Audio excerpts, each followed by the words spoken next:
Nous sommes la moyenne des personnes que nous fréquentons. Avec Génération Do It Yourself, je vous propose de rencontrer ensemble des entrepreneurs, sportifs ou artistes qui vont littéralement faire exploser notre moyenne.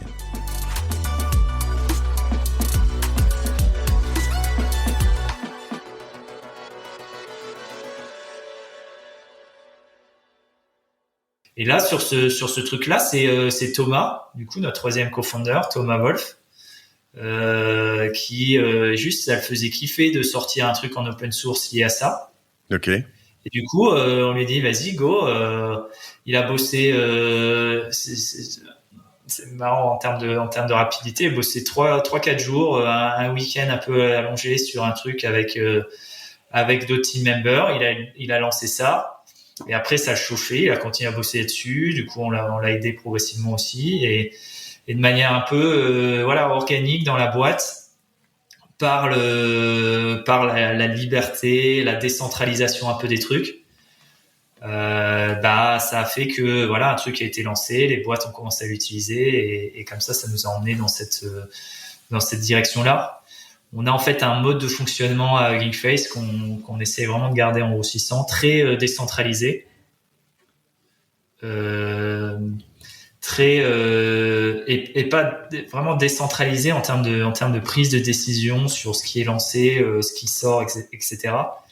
Et du coup, on a cette culture où t'es capable de sortir des trucs et ensuite c'est l'adoption qui parle, quoi. C'est est-ce que des gens vont l'utiliser, est-ce que des gens sont intéressés? Et si oui, ça veut dire que tu arrives à créer quelque chose d'utile. Donc c'est vraiment comme ça que s'est passé les pivots, avec le lancement d'un truc un peu périphérique à la boîte au début, mais qui a pris tellement de traction qu'à un moment, il y avait tellement d'usage, on s'est dit vas-y, toute la boîte en fait, Geekface c'est ça, quoi. C'est cette plateforme. Et du coup, on a arrêté les high girlfriend aux grandes dames de Reda et d'autres utilisateurs. Je sais pas si c'était utilisateur justement, mais non, ce qui est drôle, c'est que ce qui est intéressant, les enseignements qu'on a, c'est que pas toujours se fermer les portes à se dire à certaines digressions, en fait. Se dire à un moment, tu as un associé qui s'est dit tiens, je voudrais tester ça, et se dire ok, tu pourrais dire ouais, mais c'est un défocus, vas-y, on reste focus là-dessus, etc. Qu'est-ce que tu vas faire? Parce que finalement, quand tu pushes des choses en open source, ça prend du temps. Hein.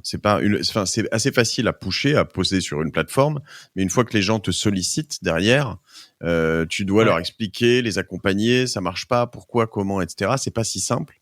Et deux, tu pourras réagir si tu veux, mais deux aussi, l'open source et le fait de partager. Moi, je parle beaucoup de contenu, mais aussi potentiellement du code, potentiellement plein de choses, en fait, de faire des choses pour une communauté ou pour d'autres gens. C'est pas complètement gratuitement parce qu'à la fin vous avez eu un kickback qui est plutôt intéressant, tu vois, mais ça reste une des nouvelles dynamiques créées par le digital depuis 20 ans, qui est un truc qui est très très très souvent qui te revient en pleine gueule, mais de la bonne manière, quoi.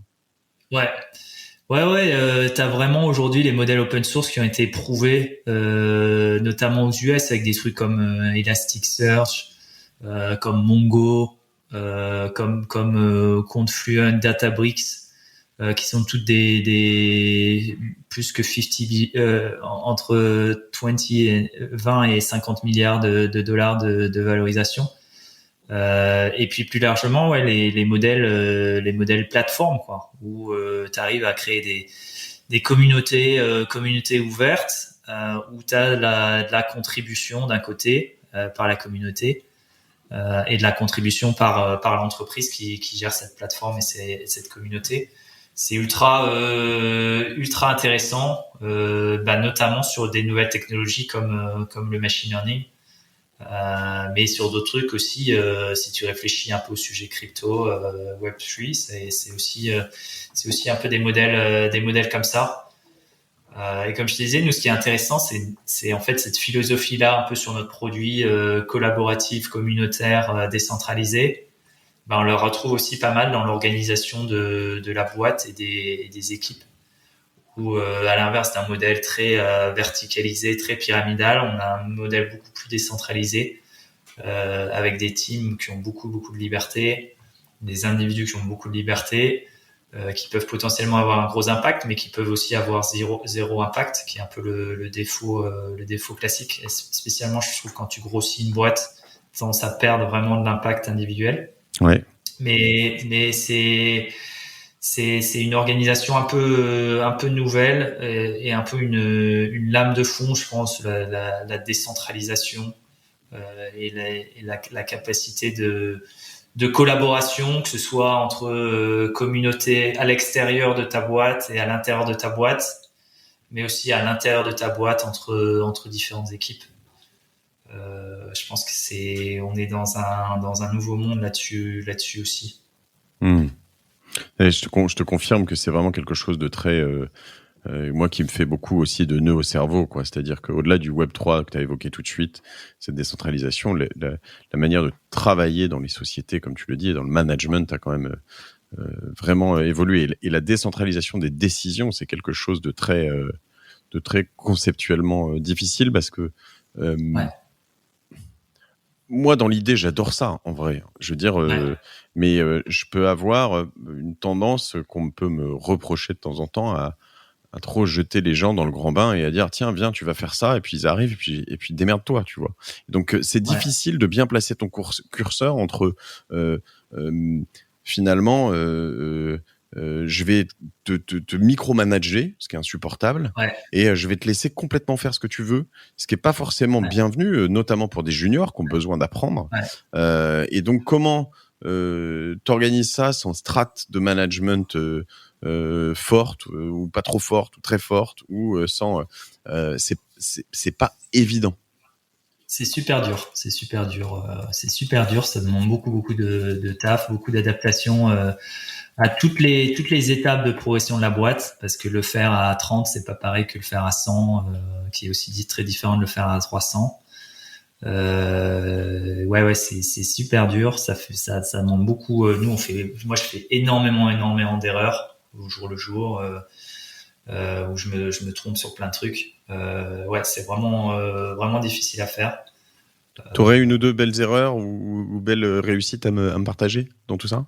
En erreur que je fais tout le temps, c'était toujours en organisation décentralisée. C'est du coup, tu laisses vraiment la liberté aux gens de prendre la décision sur quoi ils doivent travailler. Du coup, c'est super dur parfois quand tu as vraiment une intuition forte sur quelque chose qui va marcher et qui va pas marcher. Tu vois quelqu'un qui se met à bosser sur quelque chose, tu vois, de pas lui dire mais non, fais pas ça, fais quelque chose de différent, tu vois, et te retenir. Ça, c'est super dur. Combien de fois j'ai dit bah non mais fais pas ça, mais du coup ça inhibe ensuite la personne, et puis du coup si tu penses un peu plus long terme, bah du coup elle va se mettre à dépendre plus de toi sur la décision de sur quoi travailler, ce qui est pas la bonne logique, parce que du coup ils perdent en responsabilisation et ils perdent en intelligence de la décision, quoi. Donc ça, je fais tout le temps ces erreurs-là. De faire des process plutôt que des guidelines. Tu vois, parfois, tu as envie de rationaliser, notamment avec l'organisation qui grossit, en disant, OK, tout le monde va faire le même process pour recruter, par exemple. Et en fait, tu te rends compte que c'est une énorme connerie, parce que si tu as une superstar que tu as envie de recruter tout de suite, limite, il faut que les gens puissent lui envoyer une offre directe et l'onboarder sans interview. Donc, au lieu de faire des process, plus faire des guidelines, des guides et partage de best practice, mais en gardant la flexibilité de faire les choses différentes. Ouais, t'as plein comme ça d'erreurs que je fais encore beaucoup, où je lutte contre ma nature